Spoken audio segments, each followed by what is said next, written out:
चंद्रपूर जिल्ह्यातील राजकीय परिस्थिती बघता आता पक्ष विकणे आहे अशीच परिस्थिती सर्वच राजकीय पक्षावर ओढवलेली दिसत आहे। निवडणुका आल्या की आपापसातील हेवे दावे इतक्या प्रकर्षाने समोर येतात की पदाधिकाऱ्यांसोबत कार्यकर्तेही संभ्रमात पडत आहेत। महानगरपालिकेच्या निवडणुकीच्या निमित्ताने अनेक बाबी समोर आल्या, त्याचा आढावा घेणे हा करिताच आवश्यक ठरतो।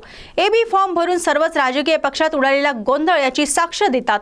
पक्षाने विशेषतः प्रदेशाध्यक्षाने दिलेली उमेदवारांची सूचीच बदलण्याची किमया केली ती माजी शहर प्रमुख सुभाष कासनगोट्टुवार यांनी।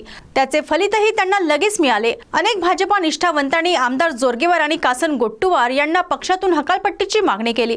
त्याच वेळेस काँग्रेस पक्षामध्ये सुद्धा मर्जीतील उमेदवारांना तिकीट देण्यात आली। निष्ठावंतांना डावलण्यात आले आणि पैसे घेऊन तिकीट वाटण्याचा आरोप खासदार धानोरकर यांच्यावर झाला। भाजपाचा मित्रपक्ष असलेला शिवसेना शिंदे गट भाजपाच्या दावणीलाच बांधून टाकला।